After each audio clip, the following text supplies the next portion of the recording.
Bem-vindos às Vozes da Meia-Noite, seu portal para o inexplicável. Aqui não há segurança, apenas histórias feitas de medo. Prepare-se para questionar a realidade e perder o sono. História 1: O sótão.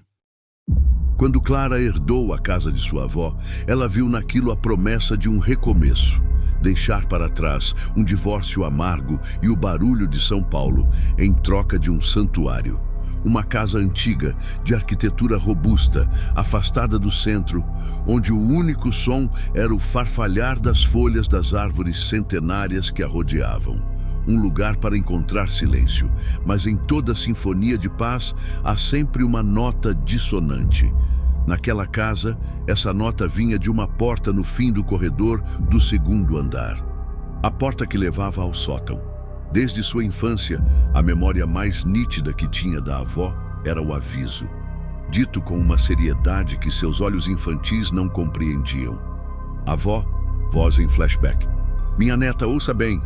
Você pode brincar em todo canto, mas nunca suba lá em cima depois do pôr do sol. É quando ele acorda. Clara nunca soube quem era ele. Com o passar dos anos, arquivou a lembrança como uma das muitas excentricidades da velha senhora. Uma história para assustar crianças curiosas. Até a primeira noite que passou sozinha na casa. O relógio digital na cabeceira marcava 3h13 da manhã quando ela foi arrancada do sono. Eram passos, lentos, arrastados, diretamente sobre o teto de seu quarto. Um rangido seco de madeira velha, protestando sob um peso que não deveria estar ali. Ela gelou.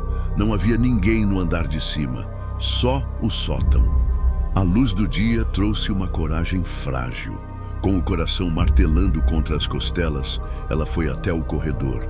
A corda da escada do sótão pendia como um convite macabro. Puxou-a com dificuldade, uma nuvem de poeira antiga explodindo no ar e fazendo-a tossir. Cada degrau que subia rangia, ecoando no silêncio da casa. A luz que entrava por uma pequena clarabóia era fraca, leitosa, insuficiente para afastar as sombras que se agarravam aos cantos. O lugar era um cemitério de memórias. Móveis cobertos por lençóis brancos, parecendo fantasmas sentados em uma eterna vigília. Baús de madeira fechados a cadeado. E num canto, um cavalete com vários quadros, todos virados para a parede, como se tivessem vergonha de mostrar seus rostos. E bem no centro do cômodo, posicionado de forma deliberada, estava um espelho oval, com uma moldura de madeira escura e uma rachadura fina como um fio de cabelo atravessando o vidro. Ao se aproximar, um frio anormal a envolveu, um frio que não vinha do ar, mas parecia emanar do próprio objeto. Ela se olhou, e seu sangue virou gelo. Sua imagem refletida no vidro manchado parecia sorrir. Um repuxar de lábios sutil, quase imperceptível. Mas ela não estava sorrindo. Seu rosto estava paralisado pelo medo. Clara recuou bruscamente, o coração disparado. No segundo dia, vasculhando uma cômoda antiga, achou o diário da avó. A caligrafia, no início firme, tornava-se trêmula e desesperada nas últimas páginas. Eram relatos de noites em claro, de sussurros que pareciam vir das paredes, de reflexos que se moviam sozinhos nos vidros da casa. Um trecho, sublinhado várias vezes, chamou sua atenção. Ele não está preso no espelho.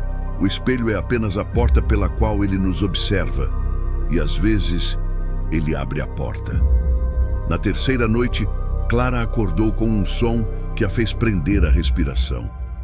O estalo alto e inconfundível da escada do sótão, se abrindo e descendo lentamente, sozinha.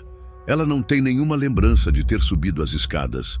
Nenhuma, mas acordou lá em cima, descalça no chão frio e empoeirado, com o cheiro de mofo impregnado em seu pijama.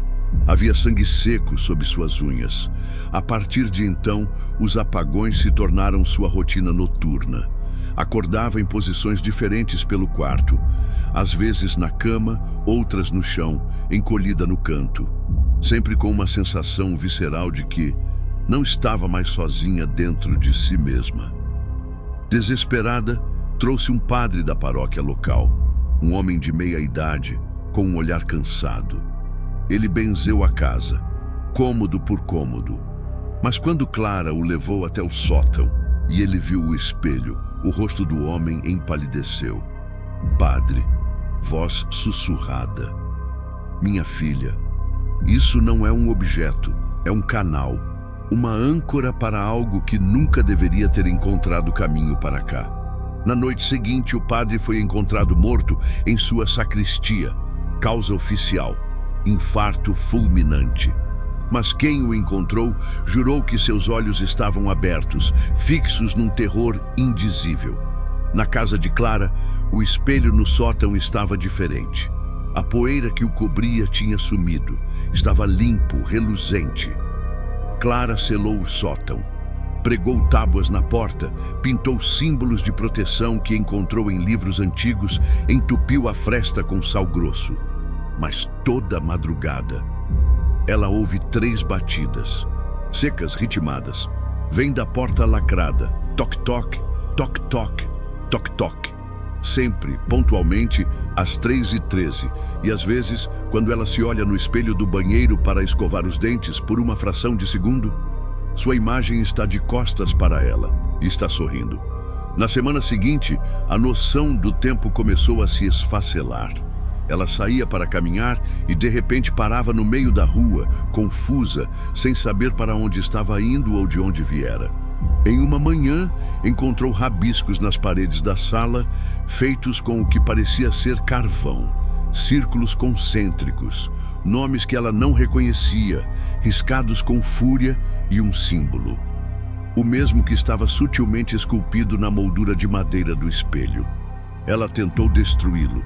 O medo deu lugar a um acesso de raiva. Subiu com um martelo, decidida a quebrar aquela coisa em 1000 pedaços. Mas, ao erguer o braço na frente do espelho, sua imagem no reflexo não se moveu. Ficou parada com o braço abaixado, olhando para ela. Os olhos do reflexo se tornaram poços negros, vazios, e um fio de sangue escuro escorreu do canto de sua boca. Ela, a outra Clara, sorriu. E então o espelho rachou ainda mais, uma nova teia de aranha de vidro quebrado. Mas não se estilhaçou. O som foi agudo, cortante, e Clara desmaiou. Quando acordou, estava amarrada em sua própria cama. As cordas eram os próprios lençóis do sótão, torcidos com uma força descomunal. Havia marcas vermelhas e profundas em seus pulsos, como se tivessem sido apertados por mãos pequenas demais para serem humanas. No chão do quarto, escrito em fuligem, uma frase a aguardava: "Você não é a primeira, mas será a última." Clara decidiu fugir. Naquela mesma noite, cortou as cordas com um caco de vidro, pegou o carro e dirigiu sem rumo. Abandonou a casa, vendeu tudo que havia nela por um preço irrisório e nunca mais olhou para trás. Mas o sótão, a entidade do espelho, não a esqueceu. Anos depois, já em outro estado, tentando reconstruir uma vida normal, Clara entrou em uma loja de antiguidades. Procurava algo simples, uma mesa de centro para seu novo apartamento. E lá, no fundo da loja, estava ele, o espelho, oval, rachado da mesma forma, a mesma moldura escura com as runas entalhadas. O ar lhe faltou. O dono da loja, um senhor simpático, notou seu olhar fixo. Dono da loja: "Gosta de peças com história? Esse chegou ontem." Um homem estranho de terno preto deixou aqui. Não quis dinheiro. Disse que era um presente para alguém especial que viria buscá-lo. Clara desmaiou ali mesmo. Hoje, ela vive reclusa. As janelas do seu apartamento são cobertas. Não há espelhos, nem qualquer superfície refletora. Ela dorme com a luz acesa e a TV ligada no volume máximo. E ainda ouve, onde quer que esteja, pontualmente às 13h13 da manhã. Toc, toc, toc, toc, toc, toc. Ela não sobe mais escadas. Evita até o 2º andar de prédios, mas às vezes ela acorda sentada na beirada da cama, de frente para a porta do guarda-roupa, onde um dia houve um espelho, e está sorrindo. um sorriso largo e frio que ela sente em seus próprios músculos, mesmo quando jura, com lágrimas de terror escorrendo pelo rosto, que não está. História 2. O cemitério escondido. Eu nunca fui de acreditar em assombrações. Fantasmas, espíritos, para mim, eram apenas histórias contadas ao redor de uma fogueira para assustar crianças. Eu era um homem de lógica, de ângulos e medidas, um topógrafo. A realidade para mim era algo que se podia mapear, até passar uma semana em São Judas do Vale e descobrir que nem todos os lugares podem ser medidos e nem todos os mortos descansam. A vila fica no interior profundo do Paraná, um ponto esquecido no mapa, com menos de 300 almas, ou pelo menos era o que eu pensava. Lá, o tempo não só parou, ele apodreceu, e o que vive por lá também. Fui a trabalho. Uma grande construtora me contratou para mapear uma área de mata densa, praticamente intocada, próxima a essa vila. O plano era ambicioso, construir uma pequena usina hidrelétrica.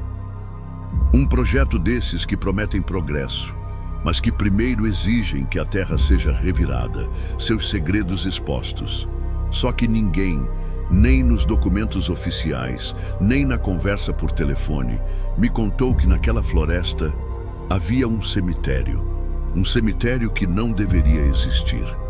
A estrada que levava a São Judas do Vale já era um aviso. Quilômetros de terra vermelha, esburacada, que sacudia a caminhonete e levantava uma poeira que parecia ter o cheiro de coisa antiga, de esquecimento. A vila surgiu de repente, como uma miragem. Casas de madeira escura, com janelas que pareciam olhos vazios. Postes de luz tortos, inclinados como se cansados de se manterem de pé. E no centro de tudo, uma capelinha branca, com a pintura descascada e um sino de bronze mudo, quebrado pelo tempo. O ar era pesado, imóvel. Um silêncio que não era de paz, mas de ausência. Fui recebido pelo Sr. João, um homem de pele curtida pelo sol e olhos fundos, que pareciam carregar o peso da própria terra. Ele era um dos moradores mais antigos, o responsável por me entregar as chaves da pequena pensão onde eu ficaria. Sua voz era baixa, um murmúrio rouco. Quando mencionei meu trabalho, que precisaria entrar na mata para o mapeamento, o rosto dele se fechou. Ele olhou para a parede de árvores escuras que cercava a vila e apenas murmurou: "Cuidado, moço. Não vá depois das 5. Ele não esperou minha resposta. Apenas virou as costas e se foi, seus passos lentos ecoando na rua deserta. Eu dei de ombros. Superstição de gente do interior, pensei. Um aviso de velho para um estranho, como se a mata ganhasse vida própria depois do pôr do sol. Mal sabia eu que, de certa forma, ela ganhava mesmo. No primeiro dia, mergulhei no meu trabalho. A floresta era densa, um mar de verdes escuros e marrons. O ar era úmido, com cheiro de terra molhada e folhas em decomposição. Andei mais de 5 quilômetros, abrindo caminho com um facão, fincando estacas, fazendo anotações. Tudo normal. Era um trabalho físico cansativo que esvaziava a mente. Não havia sinal de construção, de caça ou de qualquer movimentação humana recente, até que encontrei. Não foi de repente. Primeiro, senti uma mudança no ar, uma queda súbita de temperatura, como se eu tivesse entrado em uma câmara fria. Os sons dos pássaros e insetos sumiram. Então, eu vi a clareira, um círculo quase perfeito no meio da mata, onde nada crescia direito. E no centro exato desse círculo, uma cruz de ferro. Era alta, retorcida como se por uma força brutal, e estava completamente coberta por um musgo verde escuro, quase preto. Ao redor dela, espalhadas sem ordem, 10 covas. Eram rasas, sem nome, sem lápide. apenas marcadas por pilhas de pedras lisas, empilhadas de um jeito estranhamente deliberado. Aquilo não constava em nenhum mapa, nem nos registros da prefeitura, nem nos arquivos históricos que eu tinha pesquisado. Era um lugar que não existia oficialmente. Tirei várias fotos, anotei as coordenadas com uma precisão quase febril. E enquanto eu fazia isso, aquela sensação começou. A certeza absoluta de que eu não estava sozinho. Um arrepio subiu pela minha espinha e eu senti olhos invisíveis me observando das sombras entre as árvores. Guardei meu equipamento e voltei para a vila, apressando o passo, sem olhar para trás. Decidi que precisava terminar o serviço rápido. Na tarde seguinte, contrariando o aviso do velho João, voltei à clareira. O sol já estava baixo, pintando o céu com tons de laranja e roxo. Eu estava determinado. Quanto antes terminasse, antes iria embora daquele lugar estranho. Mas o sol caiu mais rápido do que eu esperava. A escuridão na floresta não chega aos poucos, ela desaba. Em um minuto, há luz. No outro, você está engolido pela noite. O som da floresta mudou de novo, mas desta vez foi diferente. Não havia grilos, nem o coachar de sapos, nem o farfalhar do vento nas folhas. Era um silêncio absoluto, pesado, como se a própria vida tivesse prendido a respiração. E foi nesse silêncio que eu ouvi um som seco, arrastado, o som de uma pedra sendo movida sobre a terra. Depois, outro. E então, um som macio, rítmico, o som de terra sendo cavada. Meu coração gelou, gritei um "Quem está aí?". A única resposta foi o eco da minha própria voz. Virei a lanterna na direção do som. O facho de luz cortou a escuridão e iluminou o terror. Uma das covas estava aberta. A pilha de pedras jogada de lado. A terra completamente revirada, como se algo tivesse acabado de sair dali. Corri até ela, com a lanterna trêmula. Olhei para dentro. Nada. Apenas um buraco escuro e o cheiro forte de terra úmida. Mas ao lado, no chão, havia pegadas. E o meu sangue congelou nas veias. Não eram humanas. Eram marcas largas, profundas, com 3 dedos longos e afiados, como se garras tivessem se arrastado para fora da cova. Com o pânico subindo pela garganta, iluminei ao redor, e meu queixo caiu. Todas as 10 covas agora estavam abertas, as pedras removidas, a terra virada. E no meio da clareira, ao lado da cruz de ferro retorcida, alguém estava de pé. Era uma silhueta escura, alta e magra. O rosto estava coberto por um véu esfarrapado, de um tecido que parecia antigo e sujo de terra. E a cabeça? A cabeça estava inclinada para o lado, num ângulo impossível, como se estivesse escutando alguma coisa vinda debaixo da terra. Não pensei. Apenas corri. Disparei para dentro da mata, o som do meu próprio coração martelando nos meus ouvidos. Não ousei olhar para trás, mas a floresta parecia ter mudado. As trilhas que eu tinha feito sumiram. As árvores pareciam mais próximas, seus galhos se fechando sobre mim como garras. Comecei a ouvir vozes. Sussurros que vinham de todas as direções, em um coro fantasmagórico. Fique, é nosso, mais um. Eram choros abafados, lamentos de dor. E então, os passos. Um arrastar pesado na terra molhada, mas não era só atrás de mim. Eu ouvia ao meu lado, na minha frente, acima de mim nos galhos. Era como se as 10 coisas que saíram das covas estivessem me caçando, me cercando. A floresta inteira estava viva e estava contra mim. A última coisa que me lembro é de tropeçar em uma raiz e cair. Desmaiei, ou talvez tenha dormido, um sono de exaustão e terror. E sonhei. Sonhei com a vila de São Judas do Vale. Mas ela estava em ruínas, as casas queimadas até as fundações, a capela desmoronada, um monte de entulho. E no lugar da vila havia um cemitério ainda maior. E nos túmulos eu via nomes dos moradores que eu tinha conhecido.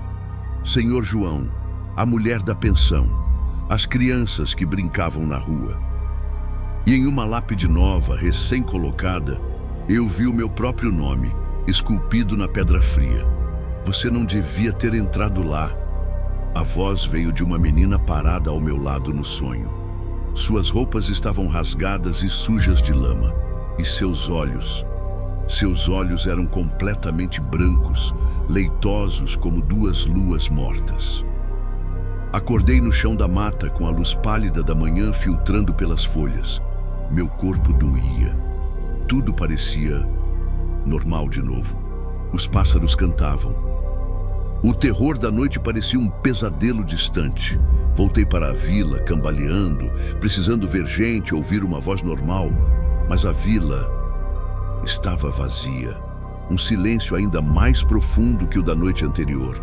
As portas das casas abertas. Vi pratos de comida sobre as mesas, café esfriando em xícaras, uma bicicleta infantil tombada na calçada. Mas não havia ninguém, nem o Sr. João, nem as crianças, nem os animais nos quintais. Era como se todos tivessem se evaporado no meio da noite. Corri até a capela. A porta rangeu ao abrir. No altar empoeirado havia uma velha Bíblia de capa de couro. Abri. Dentro dela, guardados entre as páginas, vários recortes de jornais antigos. Peguei o papel amarelado e quebradiço. A data era de 1978. A manchete me fez parar de respirar. Tragédia em São Judas do Vale. Enchente devastadora soterra vila inteira. O artigo dizia que uma chuva torrencial fez o rio transbordar e uma parede de água e lama varreu a vila do mapa em uma única noite. Todos morreram. Mais de 300 corpos nunca foram encontrados, soterrados sob toneladas de terra. Mas eu estive lá. Eu falei com eles. O Sr. João me olhou nos olhos. Desde aquele dia, minha vida nunca mais foi a mesma. Ninguém acredita em mim. A construtora cancelou o projeto. Arquivaram meu relatório como inconclusivo. Oficialmente dizem que a vila de São Judas do Vale nunca existiu, que foi um erro nos mapas antigos. Mas eu guardo as fotos da clareira. Eu tenho as coordenadas. E às vezes, de madrugada, quando o silêncio é total, meu celular acende. Mensagens de números desconhecidos, sem registro, e todas elas dizem a mesma coisa. Você ainda está aqui. E o pior é quando eu me olho no espelho. Às vezes, por uma fração de segundo no meu reflexo, eu vejo. Atrás de mim, a imagem clara da cruz torta da clareira e uma figura escura, abrindo mais uma cova. Uma cova que eu sei está esperando por mim. História 3. O Homem da Estrada de Sal. Você já ouviu falar da Estrada de Sal? Não é famosa. Não vai aparecer no seu GPS nem em mapas turísticos. E se você tiver a coragem de perguntar para qualquer morador da região de Pedra Branca, no interior do sul de Minas, vai ver uma coisa estranha acontecer. Os olhos deles vão desviar, a conversa vai morrer. Ninguém gosta de falar muito dela, mas ela existe, como uma cicatriz na terra. E quem já passou por lá? Quem teve a infelicidade de cruzar aquele caminho, dificilmente esquece. Essa é a história de um amigo meu, um caminhoneiro dos bons. Chama-se Guto. Ou se chamava, porque depois daquela noite, o Guto que a gente conhecia, o cara do riso fácil, sumiu. E no lugar dele, ficou só uma casca, uma sombra assombrada. O Guto era um veterano, daqueles que tem mais poeira de estrada na alma do que sangue nas veias. Um sujeito simples, gente boa, mas com aquele olhar distante de quem já viu coisa demais nesse mundão. Ele fazia a rota São Paulo-Minas toda semana, levando carga de madeira, conhecia cada curva, cada posto, cada armadilha, ou achava que conhecia. Numa dessas viagens, a pressa, sempre ela, falou mais alto. Ele estava atrasado, uma entrega urgente, e lembrou da dica de outro caminhoneiro num posto gorduroso de beira de estrada. Uma tal estrada de sal, um atalho de terra pouco conhecido que cortava caminho por entre as serras. A estrada não aparecia em nenhum aplicativo. Mas o cara do posto jurou, com um sorriso sem dentes e um olhar estranho: economiza quase 1 hora, amigo. Se o tempo deixar, é claro. E Guto, ele sempre teve pressa. A entrada da estrada de sal era exatamente como se espera de um segredo: fácil de perder. Uma bifurcação de terra batida, escondida entre um paredão de árvores escuras, sem placa, sem sinal de vida. Mas no momento em que Guto virou o volante do caminhão e as rodas tocaram aquele chão diferente, ele sentiu. O ar ficou mais denso, mais pesado, como se a pressão tivesse mudado. E o cheiro, um cheiro que invadiu a cabine, forte, inconfundível. Cheiro de terra molhada, de porão fechado há 1 século, misturado com algo mais. Um cheiro salgado, de maresia podre, impossível de existir ali no meio de Minas Gerais. Ele achou que era só coisa da cabeça. Cansaço. Afinal, era noite funda e a estrada era um túnel apertado, com os galhos das árvores se arrastando na lataria do caminhão. O farol alto parecia uma coisa fraca, lutando para cortar uma escuridão que parecia sólida. E foi aí que ele viu o primeiro sal. Sim, sal. Não era cascalho. Era sal grosso, branco, brilhando sob a luz do farol. Espalhado no chão em linhas contínuas, como se alguém tivesse deliberadamente demarcado as bordas do caminho. Linhas brancas que seguiam adiante, convidando-o para o coração daquela escuridão. Ele seguiu viagem, o rádio tocando uma música sertaneja qualquer, tentando ignorar o desconforto crescente na nuca. Até que viu algo no acostamento. Parecia um homem, alto, magro, parado de um jeito estranhamente imóvel, olhando o caminhão se aproximar. Usava um chapéu antigo, desses de aba larga, e uma capa longa, escura, que parecia encharcada de uma água suja. Guto diminuiu a velocidade por instinto, mas o rosto estava coberto por um pano escuro e úmido. Só os olhos apareciam na sombra, e mesmo de longe pareciam mortos, 2 buracos negros que engoliam a luz. Guto sentiu um calafrio percorrer a espinha. Pisou fundo, passando reto pelo vulto. Não parou, não olhou, apenas acelerou. Mas quando a coragem voltou e ele deu uma espiada rápida no retrovisor, o homem já não estava mais lá.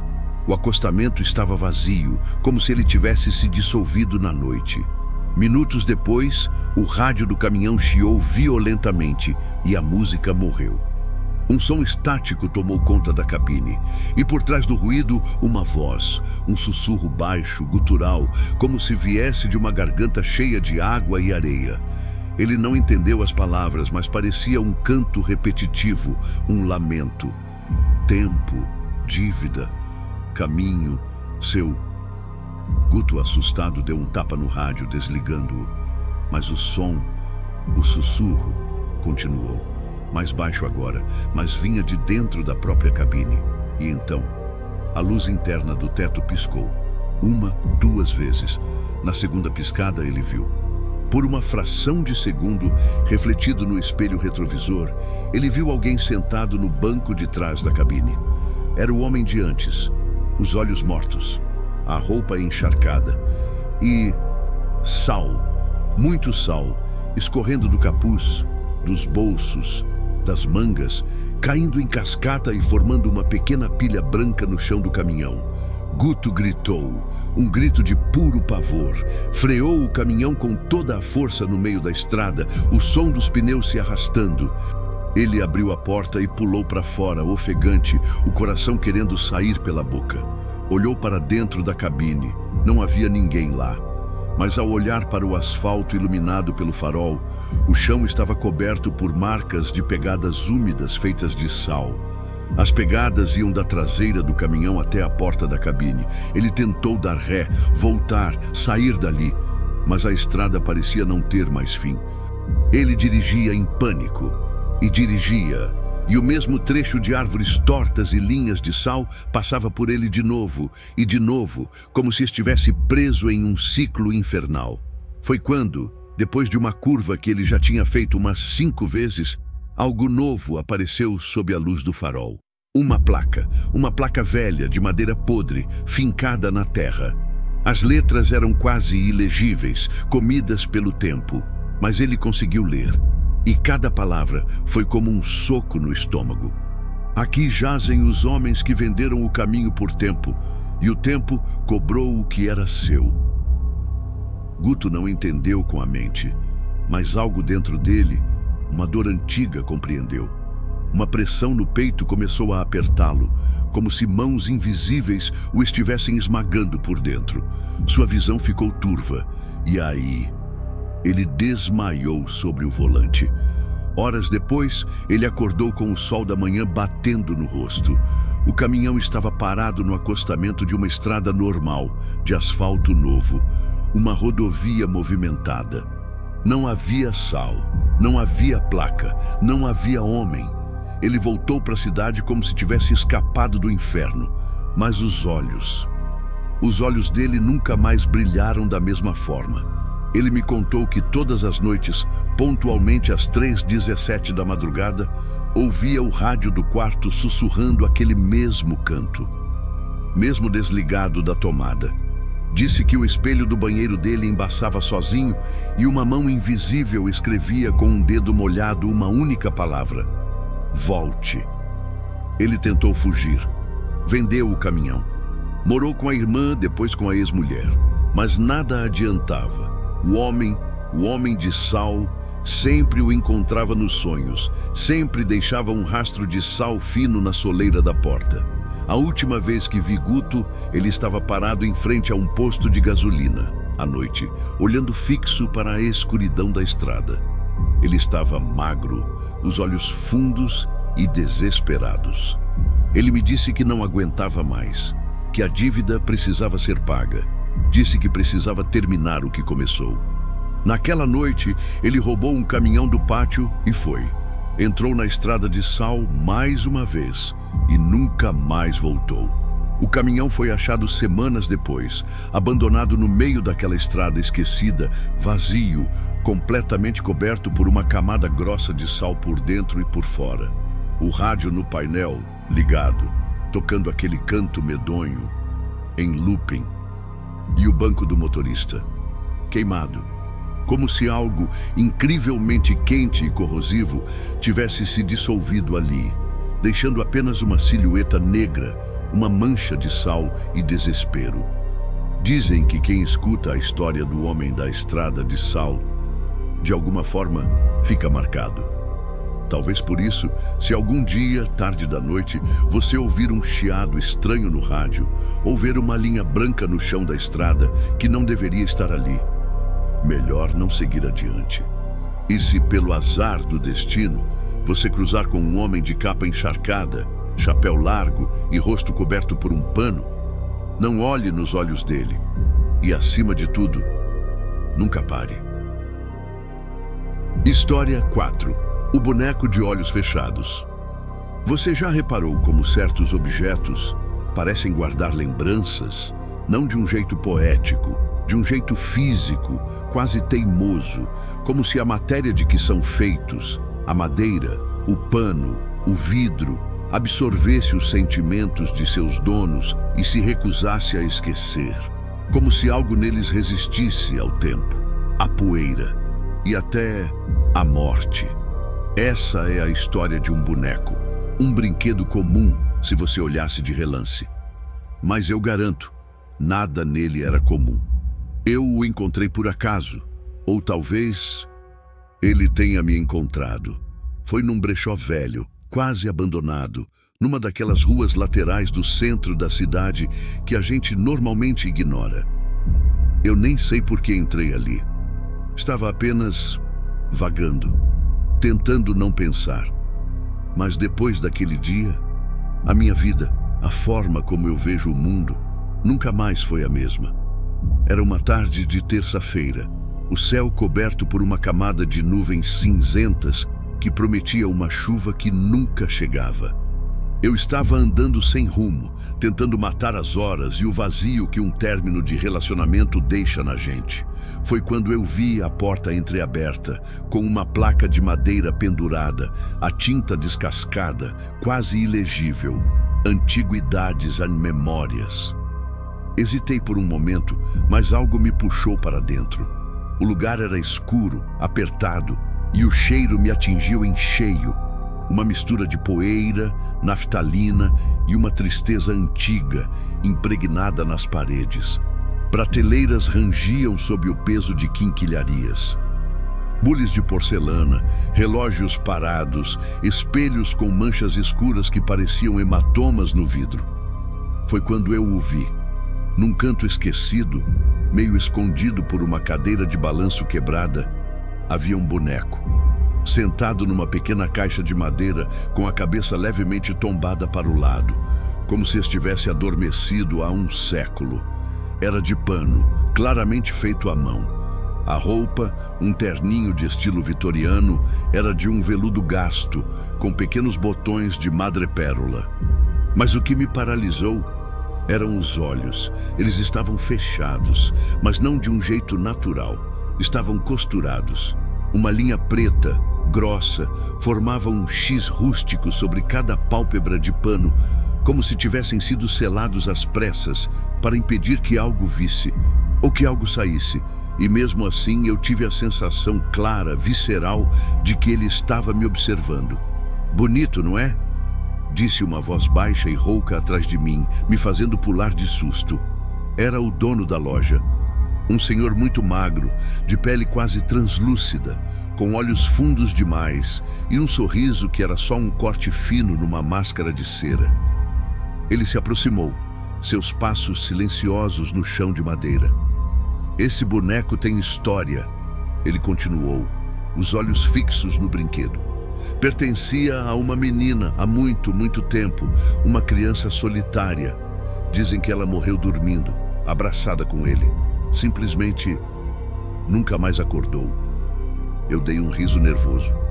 Achei que era só papo de vendedor, uma história macabra para valorizar a peça. Mas algo na forma como ele falava, um respeito quase medroso, me incomodou. E ainda assim, uma compulsão estranha tomou conta de mim. Eu precisava daquele boneco. "Vou levar", eu disse. O sorriso do velho vacilou. "Se for levar, leve com respeito", ele sussurrou, enquanto o embrulhava num papel pardo amarelado. "E me escute bem, é só um conselho. Nunca, sob nenhuma circunstância, tente abrir os olhos dele. Algumas coisas não foram feitas para ver a nossa luz. Eu achei que era uma brincadeira de mau gosto. E hoje eu sei que era o aviso mais sério que já recebi na vida." Nos primeiros dias, ele ficou parado numa estante, no canto do meu quarto. Uma presença silenciosa, um ponto de escuridão na minha visão periférica. Foi quando os sonhos começaram. Toda noite eu sonhava com uma menina. Um vestido antigo, cabelos loiros compridos. Ela estava sempre de costas para mim, parada no meio de um campo seco, sob um céu cinza. Eu a chamava no sonho, mas minha voz não saía e ela nunca se virava. Toda noite era a mesma cena e toda manhã eu acordava com uma sensação estranha. E o boneco não estava exatamente onde eu o tinha deixado. Um pouco mais para a esquerda, a cabeça um pouco mais erguida. Achei que estava ficando louco, que era minha imaginação, até a terceira noite. Quando acordei de madrugada com sede e ao acender a luz do abajur, meu coração quase parou. Ele não estava mais na estante. Estava sentado na beirada da minha cama, com a cabeça de pano virada diretamente para mim. Foi quando eu notei algo. O terror me fez ver os detalhes. Um dos fios de linha preta no olho direito dele estava solto, desfiado na ponta, como se uma unha pequena tivesse puxado, tentando se libertar. Naquela noite, o sonho mudou. Eu estava no mesmo campo, a menina de costas, mas desta vez ela se virou lentamente. E o que eu vi não era um rosto humano. Era uma máscara de podridão. Pele como papiro velho, rachada, com buracos negros onde deveriam estar os olhos e a boca. E o som que saiu dali não era de uma voz, mas do vento passando por uma tumba. Ela sussurrou, e eu entendi perfeitamente. Você abriu. Acordei gritando, o corpo encharcado de suor frio. Olhei para o lado, e o boneco estava de pé, ao lado do meu travesseiro, e um fio preto da costura de seu olho estava caído sobre o lençol. No dia seguinte, em pânico, peguei o boneco e o levei de volta ao brechó. Eu ia jogá-lo na cara daquele velho, mas a loja não estava mais lá. No lugar, só havia uma construção abandonada, com a fachada caindo aos pedaços e tábuas cobrindo a porta e as janelas. Um vizinho de um bar ao lado, vendo minha confusão, disse que aquele prédio estava fechado há mais de 15 anos, desde que o último dono desapareceu. Eu insisti. Voltei à noite, com uma lanterna e um pé de cabra. Arrombei a entrada. E lá dentro, o ar estagnado, o cheiro de mofo ainda mais forte. Tudo estava como eu lembrava. Os móveis, os objetos, a poeira. Menos uma coisa. Numa parede, agora visível, havia uma fotografia antiga, em preto e branco, numa moldura oval. Mostrava a menina dos meus sonhos, com seu vestido antigo, segurando o boneco. E atrás dela, com a mão no ombro da criança, estava o dono da loja. Exatamente ele. Mas parecia muito mais jovem, com o mesmo sorriso que não chegava aos olhos. No canto da foto, uma data, 1928. Deixei o boneco no chão imundo daquela loja e fugi. Corri para casa, tranquei a porta, me sentindo livre. Foi um alívio que durou pouco. À noite, quando cheguei ao meu quarto, ele estava lá, sentado na minha cadeira, encharcado de uma chuva que não caía, pingando no chão uma água escura e oleosa. E os olhos, um deles, o direito, agora estava completamente aberto. A linha preta tinha sumido, e de dentro da fenda escura escorria lentamente algo preto, denso como piche. Não consegui dormir. Passei a noite de luz acesa, olhando para ele, paralisado. Mas pontualmente às 3h33 da madrugada, a lâmpada do meu quarto piscou e apagou com um estalo. Na escuridão total, eu ouvi o som de pano se arrastando no chão. Ele não estava mais na cadeira. Senti o peso leve subir na cama, um frio gelado na minha pele. E então, um sussurro diretamente no meu ouvido. A mesma voz do sonho. Agora você vê. Desde então eu vejo coisas. Vejo a menina de cabelos loiros no meio da multidão. Vejo o rosto do dono do brechó refletido em vitrines de lojas. Ouço sussurros em espelhos quando o banheiro está cheio de vapor. Meus próprios reflexos se movem quando eu estou perfeitamente parado. Tentei me livrar do boneco. É inútil. Tentei queimá-lo. As chamas o lambiam, mas o tecido mal chamuscou. No dia seguinte, ele estava de volta na estante, intacto. Tentei enterrá-lo num terreno baldio. Ele reapareceu na minha porta, coberto de terra e com minhocas saindo de seus bolsos. Num acesso de fúria, tentei cortá-lo com uma faca, e ele sangrou. Um líquido escuro, espesso, que manchou minhas mãos e o chão. Hoje, ele está na prateleira, aqui, enquanto eu gravo isso. Me olhando, um olho costurado, selado, o outro, um buraco negro e úmido que me vigia sem piscar. E eu sei que ele está apenas esperando o momento certo para abrir o outro. Então, se algum dia você entrar num brechó velho e empoeirado e encontrar um boneco com os olhos costurados, faça o que for preciso, vire as costas, corra. Não compre, não toque e, acima de tudo, por tudo o que é mais sagrado, nunca, jamais, tente abrir os olhos dele. E agora, esta série acaba e eu me calo. E você fica aí sozinho com os seus pensamentos, com aquele barulho estranho que acabou de ouvir na casa, com aquela sombra que você jurou ter visto no canto do olho. É nessas horas que o medo realmente começa, não é? Se você gosta dessa companhia, se precisa de mais histórias para preencher a sua insônia, siga o canal. Assim, na próxima noite de silêncio, minha voz estará aqui para te lembrar que existem terrores muito piores lá fora. Durma bem, se puder. Vozes da Meia-Noite. Nós contamos as histórias que não te deixam dormir.